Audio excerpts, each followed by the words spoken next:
The word tariff, properly used, is a beautiful word. For close to 40 years, Donald Trump has been declaring his love for tariffs. One of the most beautiful words I've ever heard. It's music to my ears. But the way the US president has introduced his second-term tariffs has sent shockwaves across the world. When I first saw that sign, I wasn't sure if it was real. It was just unbelievable. People weren't expecting those kind of numbers. I just shook my head. My wife was shaking her head and just, what's next? There was a huge shock across the markets. Nobody thought it was going to be this extreme.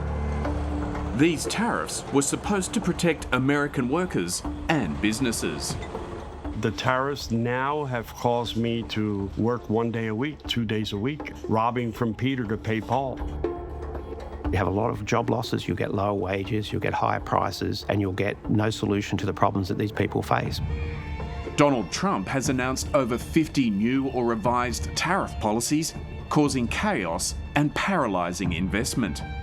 This is the beginning of making America rich again. People don't feel confident about the future because the future is uncertain. We don't know if there are going to be high tariffs, low tariffs, or something in between. There's only one way to go about it. It has to be a bold, shock and awe move. Four Corners has been on the ground in the US investigating the impact tariffs will have on Trump's heartland.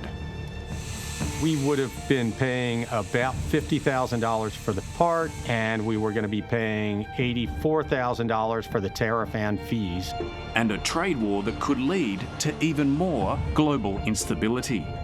The Chinese have a lot more tools at their disposal to withstand the pain than the Americans do. The worst case scenario is that it spills over from trade war into actual war. Donald Trump has torn up the rulebook in his second presidential term, defying the courts, the Congress, and the Constitution. But it was here on Wall Street that he met his match, when panic selling on the bond market forced him to pause his so-called reciprocal tariffs. So what next for Donald Trump's whiplash-inducing trade policy? Will he listen to those voices telling him that his tariffs are a colossal act of self-harm, or will he crash through with his protectionist policies that he says will make America great again?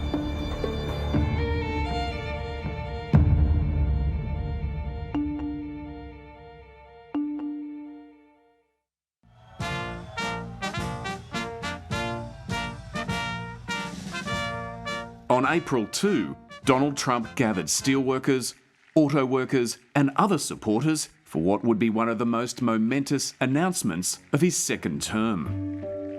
My fellow Americans, this is Liberation Day. Waiting for a long time. April 2nd, 2025 will forever be remembered as the day American industry was reborn, the day America's destiny was reclaimed, and the day that we began to make America wealthy again. Announcing over 180 countries and territories that would be hit by his so-called reciprocal tariffs, ranging from 10 to 50%, in what seemed like an act of vengeance. Foreign leaders have stolen our jobs, foreign cheaters have ransacked our factories, and foreign scavengers have torn apart our once beautiful American dream. President Trump bypassed Congress, declaring the trade deficit a national emergency. Answer the question on Australia. Long-time adversary Russia wasn't hit by a tariff, but long-term ally Australia was.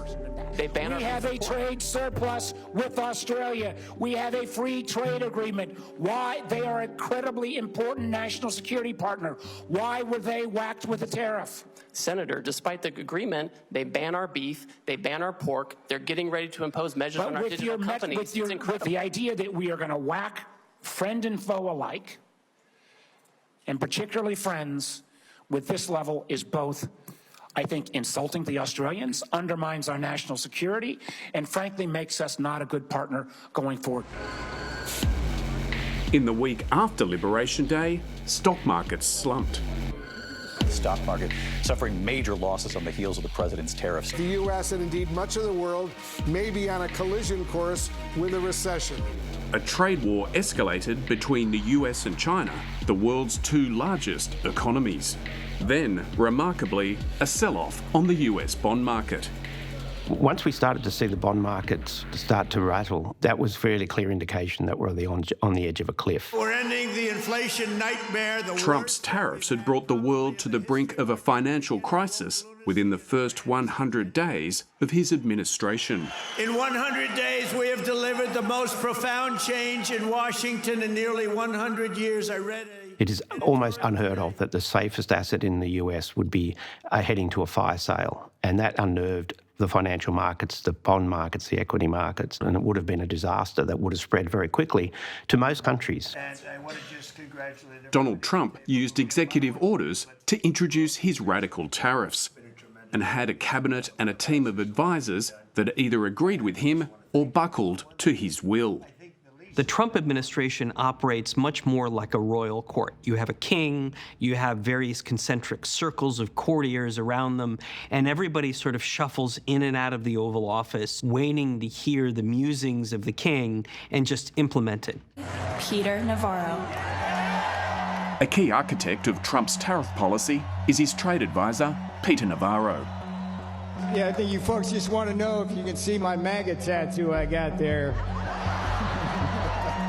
There are days when Peter Navarro, who is a radical protectionist, perhaps the only economist in the world who agrees with Trump's idea of reciprocal tariffs, gets into the Oval Office and has the president's ear. Tonight I'm here with you in this beautiful city of Milwaukee. Navarro is a demonstrably uninformed guy. This is some guy who was unknown, who somehow got recruited by Trump in 2016 and really doesn't know how anything works.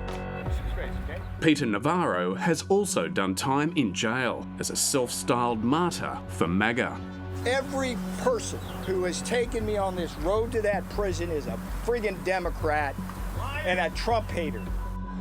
He served 4 months for defying a subpoena from the House Select Committee that investigated the January 6 attacks on the US Capitol. With panic setting in on the bond markets, the Commerce Secretary Howard Lutnick and the Treasury Secretary Scott Bessent realised they had to get Peter Navarro away from the president.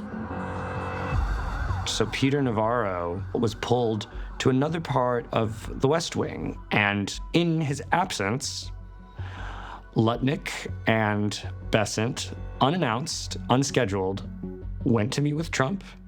They told him why they believed he needed to announce an immediate pause and to change course, lest the economy fall into utter collapse. He agreed.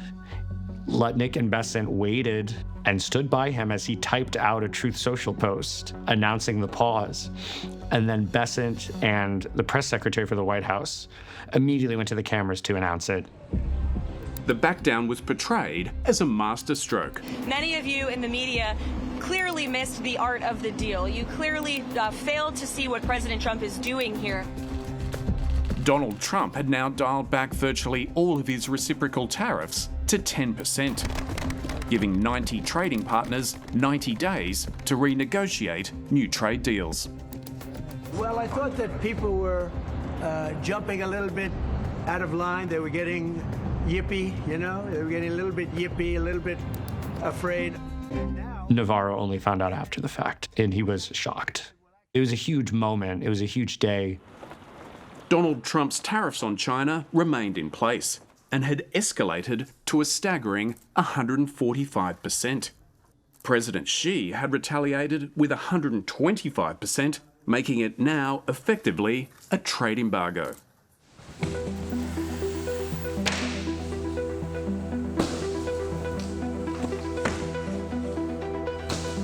Molson Hart is one of the hundreds of thousands of business owners caught up in the chaos of Trump's tariffs. We don't know what's going to happen tomorrow. We don't know what's going to happen in the next couple of months. There could be shortages of certain goods, depending on how soon we make a deal, if we make a deal. Molson manufactures children's toys in China and imports them to the US. These are our plush animals that come from China. When we visited his warehouse in Austin, Texas, the tariff on imports from China was at 145%. So this particular container actually left Asia and got on the water a couple of days before those tariffs were implemented. Every production that we had in China that would have had to pay that 145% tariff, we stopped, because 145% is just a massive increase of cost. After the Liberation Day tariffs were announced, Molson needed to move quickly to shift his manufacturing base out of China. I'm really tired, to be honest. I wake up in the morning and my routine is now like check WeChat for all the Chinese suppliers, check WhatsApp for all the Southeast Asia suppliers. Then I work the full day, and then at night, it's back to the same apps every day, over and over. Why? We're trying to shift our production outside of China to Southeast Asia. It's enormously difficult. Like, it takes 6 months to a year to properly move production, depending on what you're making. Obviously, the more complex it is, the harder it is to do. In some cases, it's not even possible to do. The US Toy Association says nearly 80% of toys sold in the US are made in China.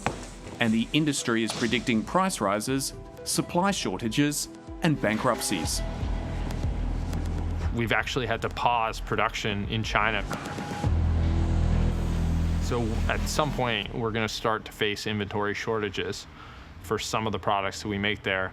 And a lot of these things are, it's still up in the air as to whether or not we'll be able to transition production from China to Southeast Asia before we run out of stock.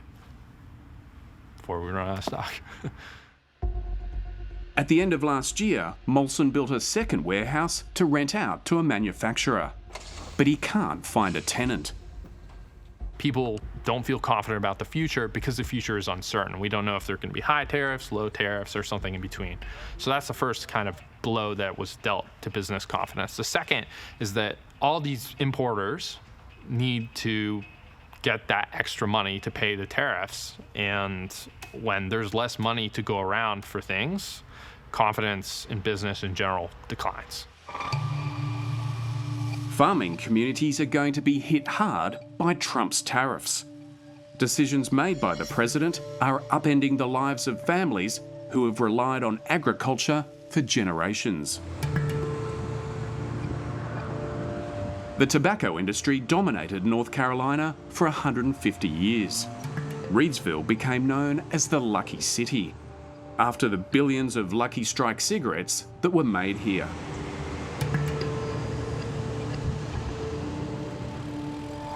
John Ash and his forefathers have a long history of growing tobacco in this region. Not many families can say this, but black families that is, but we've been here for over 100 years.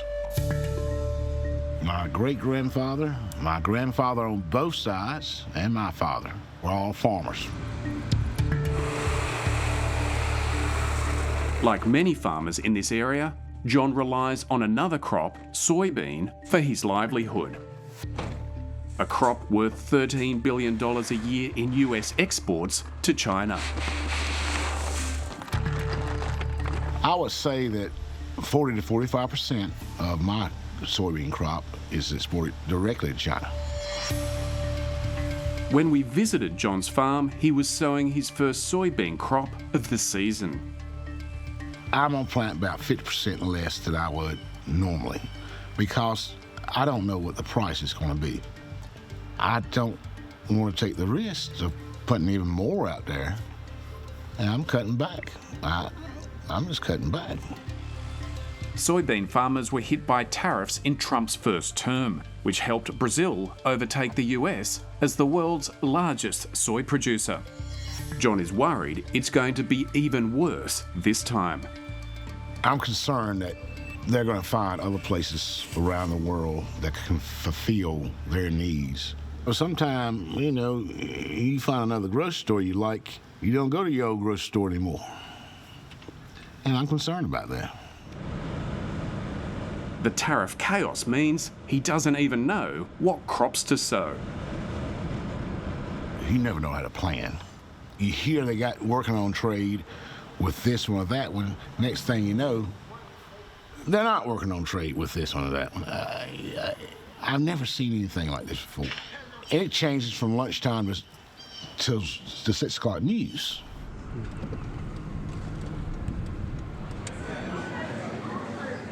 Down the road from John's farm, Trump supporters are keeping the faith. Well, I think that it's going to be a little pain up front. At this gun show in nearby Greensboro, it was hard to find anyone who didn't think the pain of the tariffs were worth it. But I think that eventually it's going to pay off. And he's one of the things I like about Trump is he's a businessman, so he understands how to negotiate and stuff.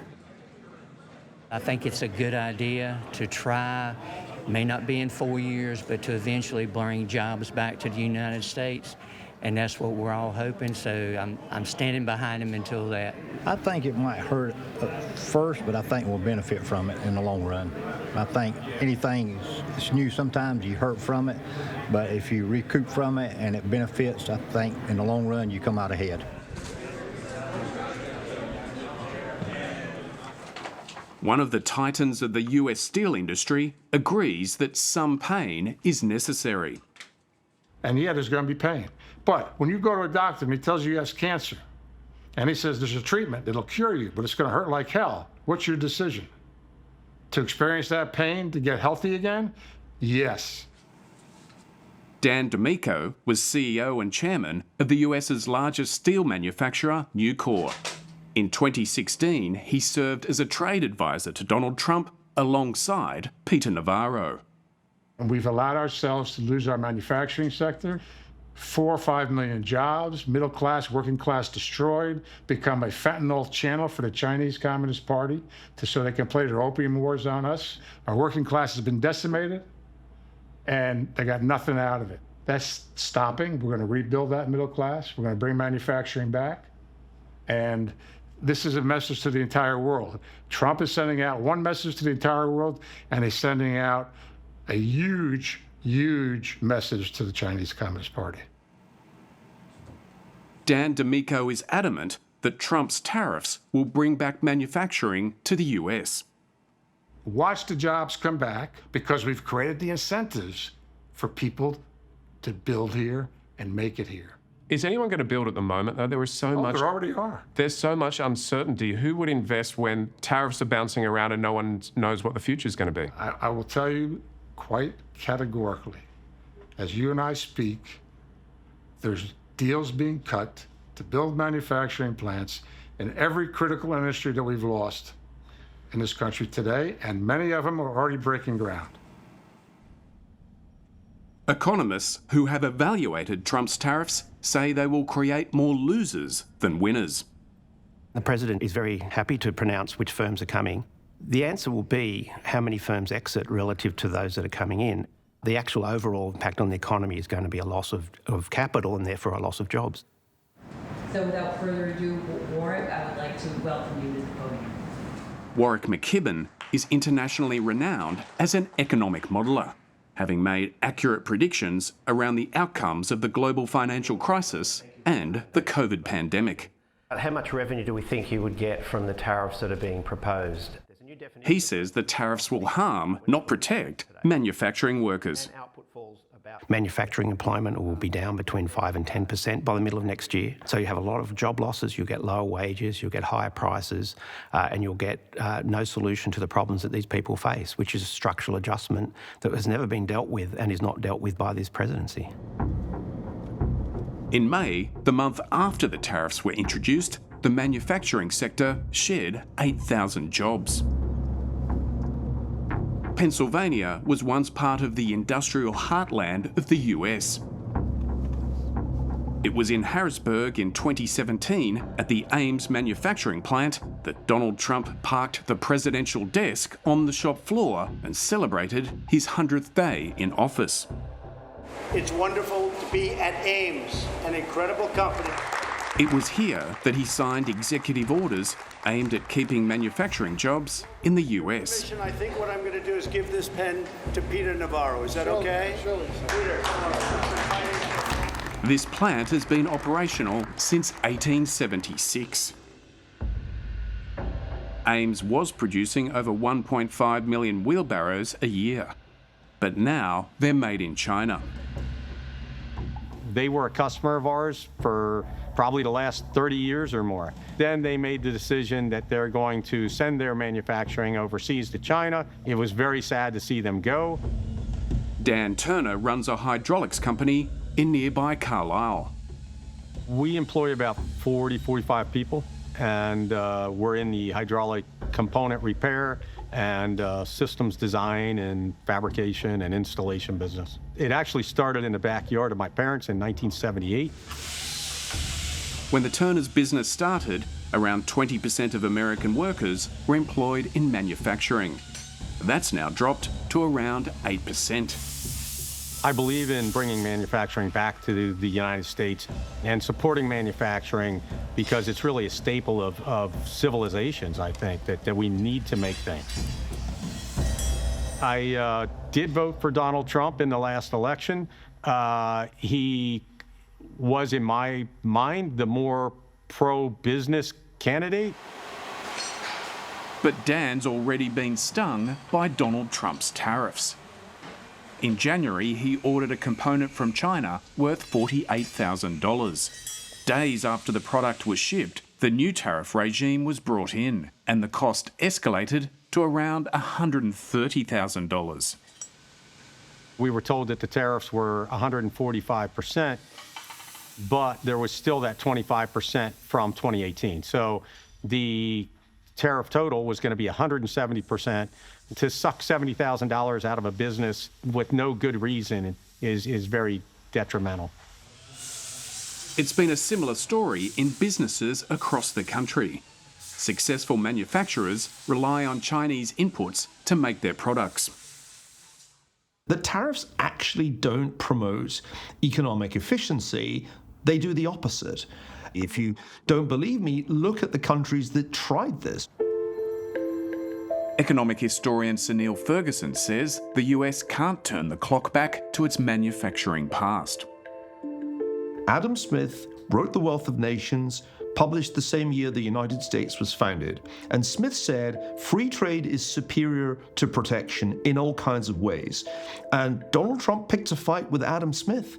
Adam Smith is going to win that fight. Even if manufacturing jobs came back to the US, would American workers want them?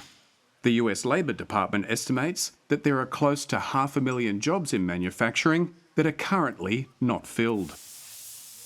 I don't know if he realizes. I don't think we have a labor force to possibly manufacture as we did in the 60s here. The people today, they don't want to work in manufacturing. It will take some training and some time and possibly some sort of like mental adjustment period for Americans to start doing some of the jobs that are done in China. They're really hard. Would modern day American workers want to work in factories like they used to? Absolutely. Are they up to the job? Yes, absolutely. You know, because we have 35,000 teammates. Where do you think they come from? The United States of America. They come from the rural areas. They come from the cities. They come from all over the place.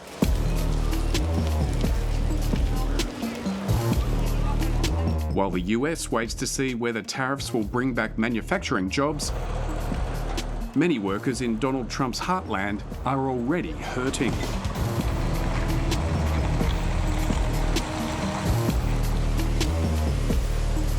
I'm third-generation trucker, what we call a peer rat. I love this industry. It runs in my blood.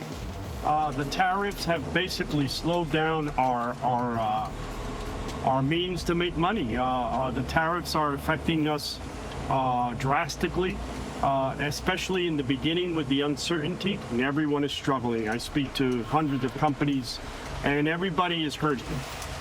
Mark Nieves has worked in transportation for over 40 years, in operations management, in supply chain, in safety, and as a truck driver. He normally picks up loads from the ports of New York and New Jersey. In May, the work started drying up due to the trade war with China. Empties.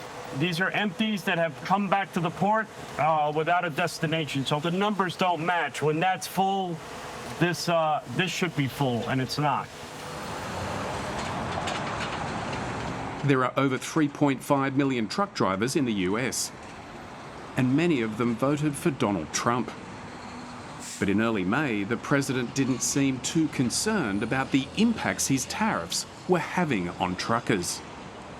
We're seeing as a result, the ports here in the U.S., the traffic has really slowed, and now thousands of dock workers and truck drivers are worried about their jobs. That means we lose less money. You know, when I see that, that means we lose less money. So when you say it slowed down, that's a good thing, not a bad thing. I saw his interview with the news media and how they asked him, hey, truckers in the ports are really struggling, right? And his response was good. At least China's not stealing from us. It's not about China. It's about us. The tariffs now have caused me to work 1 day a week, 2 days a week, robbing from Peter to pay Paul. The supply lines have basically dried up. It makes me want to cry sometimes. Mark is running as a Republican candidate for the Union County Commission in New Jersey and hopes to be a voice for truck drivers. The country has spoken, and he is our president, and I support him 100%. However, I think he could have handled it much better. In what way?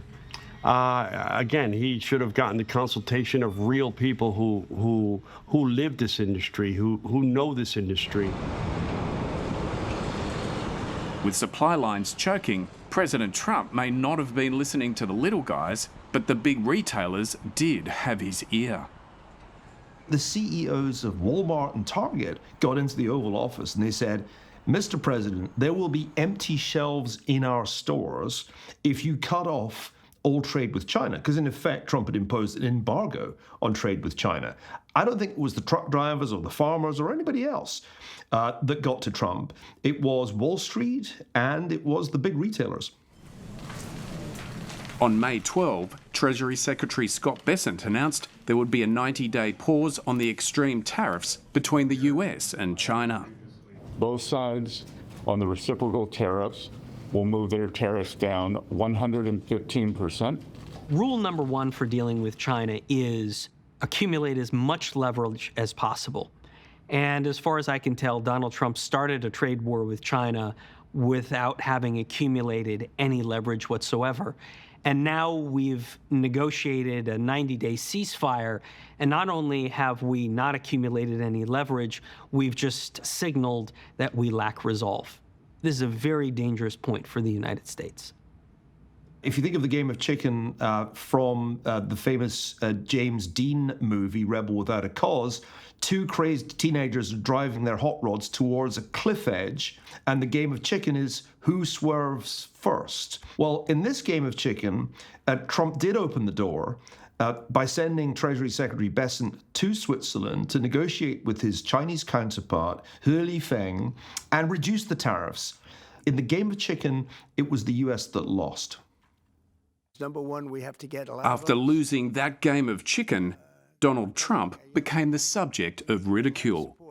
Mr. President, Wall Street analysts have coined a new term called the taco trade. They're saying Trump always chickens out on your tariff threats, and that's why markets are higher this week. What's your response to that? Oh, isn't that nice? Chicken out. I've never heard that. You mean because I reduced China from 145% that I set down to 100 and then down to another number? And don't ever say what you said. That's a nasty question. The back down on China was good news for Dan Turner. So Dan, tell us the difference between these two documents. If the ship bringing in his component had landed 2 days earlier, he would have paid $84,000 in tariffs. We just got this morning. That's courtesy of the pause and the de-escalation? Yes. But you're still paying $27,000 in tariffs on a product worth, what, $48,000? Yeah. So, yeah, we're paying 55%. And so the news is all saying, I think, like 30%. Well, no, there's still a 25 on there. So people don't really understand the full impact that's still existing. And so now we're still underwater, but way better than if we were at the full rate. The uncertainty remains. With the tariffs bouncing around, Dan doesn't want to risk ordering any more components from China. We are on hold with ordering anything from China. If we order now, as our last shipment took 4 months. So we would be in the same boat as we are now if we order now. What's your thoughts about how long this uncertainty is going to last? Maybe another 3.5 years? Warwick McKibben says that his modelling shows the tariffs will increase the cost of living. We find around 1.5% in higher inflation in 2025 as a result of the tariffs. A lot also depends on how the Federal Reserve responds. If you ask who buys a lot of stuff made in China, it tends to be Americans lower on the income scale. The tariff on China, it's a direct tax on basically the consumption baskets of working Americans.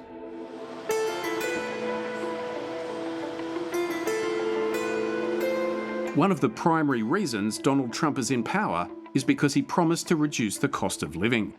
But his tariffs will increase costs, including on the coffee sold at the Trump Cafe inside Trump Tower, which will be subject to a 10% tariff. The US is the world's largest importer of coffee, and historically it's tariff-free here. You can't grow coffee beans in most parts of the US, so there's no domestic industry to protect.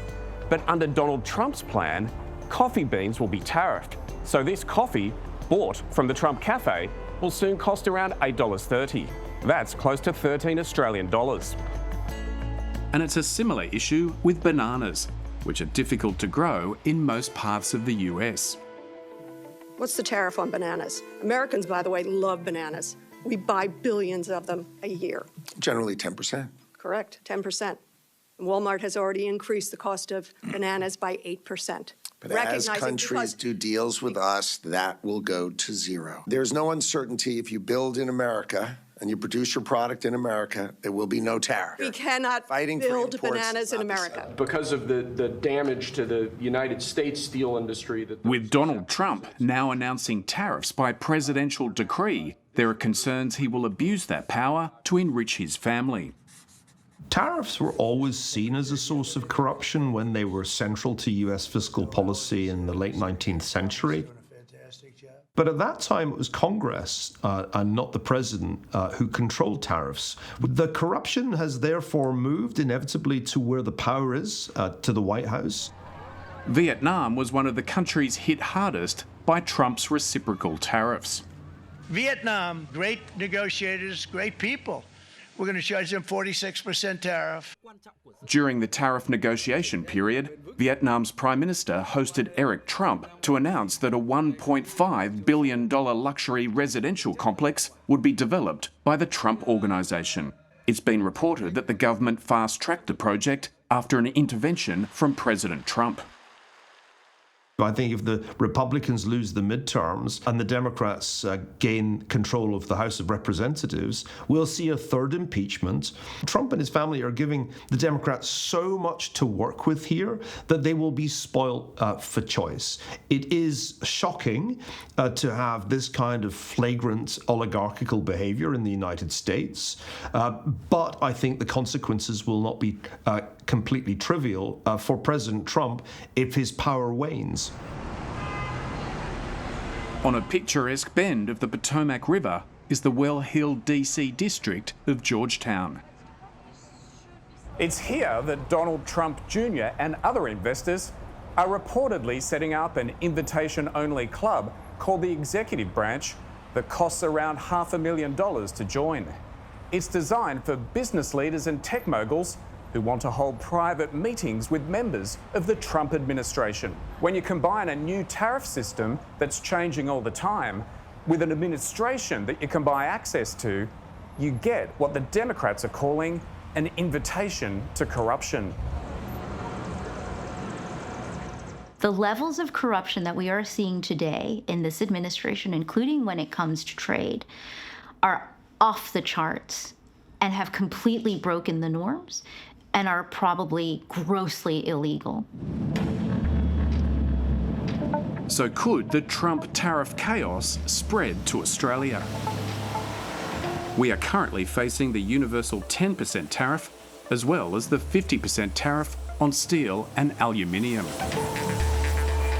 We sell a lot of commodities to the US. We sell a lot of beef to the US, and those things we can sell elsewhere. We're not going to be impacted by tariffs as much as other countries might be. We can easily pivot to Asia. Warwick McKibben thinks that tariffs on China will have a minor impact on Australia. So the US puts a tariff on China, the Chinese economy slows down, Australia's iron ore exports will go down as a result. The Australian outcomes are not very bad at all. It's about 0.25% on inflation and about 0.2% on GDP loss. It's big tech that's emerging as a battleground for Australia. The News Media Bargaining Code, which forces the big tech companies to negotiate deals to help fund Australian news content, is seen by the Trump administration as a barrier to trade. And the tech bros want action on this and other matters. I think that they will be asking for terms that give them absolute discretion regarding the decisions that they make when it comes to your data and my data and all the data that is being generated around the world every second of every day that fuel their ability to profit and to dominate, not just in the marketplace, but also in the political sphere, and to shape our experiences as human beings. Catherine Tai was the US's top trade representative under Joe Biden. She says the Australian government has already shown courage to push back against the big tech companies, and they will need to find some more. When you see Elon Musk standing there taking a press conference next to the Resolute desk in the Oval Office, when you have seen Bezos for Amazon, Zuckerberg for Meta, and the Google CEOs with better seats at the inauguration than the president's own cabinet secretaries, be very, very careful about what you negotiate in a digital agreement, because I guarantee you, even more so today than in the past, that agreement will be catering to every wish on those CEO and those companies' list. Donald Trump has started a trade war with China that could have ramifications for global security, strategic alliances, and the economic world order for decades to come. We're at a unique moment, a hinge moment in international politics, in which the distribution of power among countries globally is shifting. Despite the reductions in Trump's extreme tariffs on China, this trade war is far from over. 30% is not a low tariff. My best estimate is that a 30% tariff will cut U.S. trade with China by 65%. That doesn't sound to me like trade peace. This trade war is not just about tariffs. China controls the processing and supply of rare earths and is now restricting exports to the US. There are critical commodities like gallium, germanium, antimony. These are things that could go into specialty magnets. These are things that are used in defense production, in which China has a monopoly, importantly, in both the mining and the processing. And so the Chinese cut off exports of those to the United States. Evan Medeiros is a former director for China on the US National Security Council and served as President Obama's principal advisor on the Asia Pacific. He says China has been preparing for this trade war since the first Trump administration. China has created a series of what I like to call precision-guided economic munitions. Its use of export controls, its use of antitrust investigations, its use of the unreliable entities list. The US has in turn cut the sales of key technologies to China relating to aircraft and semiconductors. If you bring that in, and you start showing China that I can choke you here too, what you have potentially is a choking contest. And honestly, in that kind of a context, I don't know who wins. Xi Jinping doesn't have to worry about being reelected. Xi Jinping can do a lot better at mobilizing and allocating resources to account for the shortages caused by the trade war. So at least over the short term, the Chinese have a lot more tools at their disposal to withstand the pain than the Americans do. As an authoritarian state, China is able to control and plan its economy in a way democratic countries can't. Over the past decade, President Xi has redirected investment into advanced industries while cutting off foreign investment and competition. So the Chinese in 2015 adopted a strategy called Made in China 2025, where they very deliberately chose 10 different sectors where they wanted to become a world leader. And the government said, we are going to invest in companies in these sectors.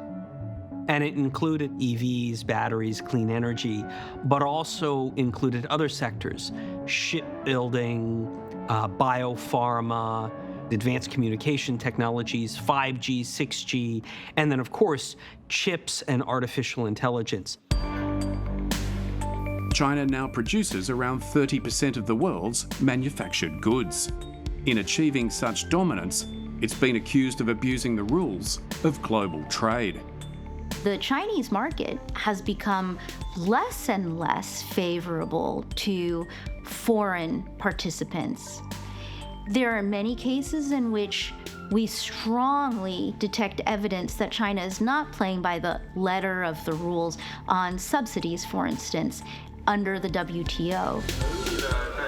Rather than working with allies to contain China, Donald Trump is alienating them. When it comes to trade, there are no allies. You need to understand that. There are no allies. Everybody manages their trade for their country to their best advantage, except us. Critics also worry that by moving away from a rules-based free trade system, Donald Trump is making the world a less prosperous and more dangerous place. I don't think the trade war is going to end. I think the issue is that does the trade war escalate into something bigger and more dangerous? How much damage does it do to all the economies concerned? I think it's likely headed to a period of long-term multipolarity in which you have multiple power centers that are constantly competing for prosperity and security. And if there's one thing that the history of international relations tells you is that multipolarity is usually an inherently unstable system. So more chances of wars, do you think? Absolutely. At some point, it's conceivable that so much pressure is being exerted on the Chinese economy, which after all relies very heavily on exports, that Xi Jinping decides, you know what, let's also bring national security into this debate and makes a move on Taiwan. I'm not talking about an invasion or a blockade, but it's perfectly plausible that at some point he says, you know what, talking of trade, we're going to start collecting customs on goods going into Taiwan, which after all, the Chinese consider a province of China. That will be the moment that we leave the domain of trade and enter the domain of geopolitics. We leave behind trade war and we run the risk of real war. On July 8, Trump's 90-day pause on reciprocal tariffs expires, and with it, the deadline for any trade deals. So far, his radical economic policy has unleashed chaos. His supporters say it's all part of the master plan. Donald Trump is playing four-dimensional chess while everybody else is saying, where's your plan? While others argue there's no coherent plan behind the policy. I think it's really just the MAGA strategy. Just trust me and I will deliver. I'm a businessman. I know what I'm doing. It's a belief. It's a religion. There's nothing about Donald Trump's policymaking that looks even remotely well thought out. If officials are chosen because of their loyalty to Trump and the incentives within the royal court are to affirm the leader, you get policy decisions like the trade war. We need to have some certainty and some sort of plan for where we're going. Otherwise, we can't adapt our businesses to this crazy uncertainty. One of the countries didn't have any people on it. It was just an island with penguins. And that just showed me that, you know, there's not a lot of thought going in this process. I hope he has a master plan that I don't understand, but I don't have that confidence at this time.